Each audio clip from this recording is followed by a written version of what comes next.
Good morning, Ian Crouch with your 8:30 Hunter News update. Nurses at Maitland Hospital say the staffing crisis has become so bad, some nurses have had no choice but to work 18-hour shifts. Members of the New South Wales Nurses and Midwives Association are rallying outside Maitland Hospital this morning, calling for a one-year 15% pay increase. The association says the increase is desperately needed to address the staffing crisis and stop nurses leaving the region.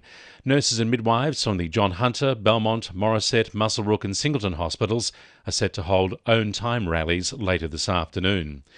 Supermarkets across the Hunter are struggling to keep shelves stocked in the wake of last Friday's mass IT outage. It's prompted the state government to call on local councils to be sympathetic to the exceptional circumstances as supermarkets and retailers cope with supply chain issues caused by the outage. The government is asking councils to exercise their discretion in enforcing their powers for breaches of noise, vehicle movement and operating hours conditions as supermarkets try to restock shelves with fresh food and groceries. The number of properties listed for rent in the Hunter is down nearly 20% in just 1 year. It's reflected in the cost of rentals. The average weekly rent in Newcastle and Lake Macquarie is now $625, which is almost 8% more than a year ago, while it's $560 in the Hunter Valley. Cameron Cusher from PropTrack says fewer properties are coming onto the market. The number of newly advertised properties for rent was 4.7% lower in June compared to the same time last year. And that's the fewest properties advertised for rent in June since 2010. Although the total number of properties advertised for rent has increased, stock is still very tight across the country. Forensic police are combing through the rubble of a Madawi home destroyed in an overnight fire. Several fire and rescue and RFS crews were called to the single-storey weatherboard home in Silver Wattle Drive just after 5:30 to find the house and a Toyota Land Cruiser up in flames. It's taken them around 3 hours to fully extinguish the blaze, which also caused minor damage to a home next door.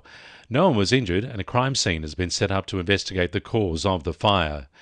Port Stephens Council will be asked to raise concerns about truck traffic arising from rock quarries north of Raymond Terrace with senior government ministers when it meets tonight.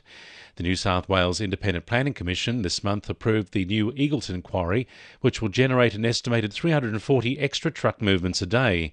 Councillor Giacomo Arnott will be moving the motion and says he's willing to work with the state government and quarry operators to achieve a better solution. I am certainly willing as a local councillor to work with the New South Wales government and quarry operators and all heavy vehicle users to find the best solution and the safest solution in the shortest amount of time, and that is all this motion is asking for. Youth services, parks and roads are what Singleton residents want prioritised from the town heading forward.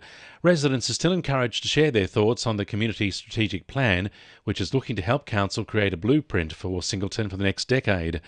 With 1,700 interactions already, Mayor Sue Moore says there's still plenty of opportunities for residents to have their say on the plan. We've got getting close to 2,000 engagements or submissions, feedback if you like, on what they would like to see for the next term. So some of those things are parks and roads, playground, youth and children's services and events that people would like to see more of.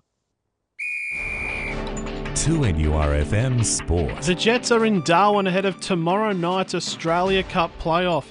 Out of the clash with Western United, coach Rob Stanton says a win will come from a complete performance from the team. My aim is the starting point is where we finished last year, so that means I want to see a strong performance all around, defensively and with attack if I can.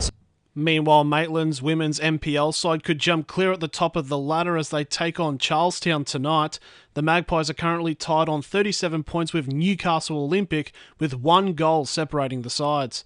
Newcastle hockey player Mariah Williams believes she's the fittest of her whole career as she readies for the Hockeyroos Olympic campaign. This comes despite undergoing a 7th knee surgery only a month ago and racing herself back into fitness and form. And Knights centre Bradman Best is expected to miss several weeks after scans revealed a high-grade hamstring injury. That's sport. I'm Jessie Dennett. And the winning numbers in Monday Lotto are 10, 16, 26, 28, 35 and 37, and the supplementaries are 22 and 44. And now you're up to date with the latest 2NURFM Hunter News.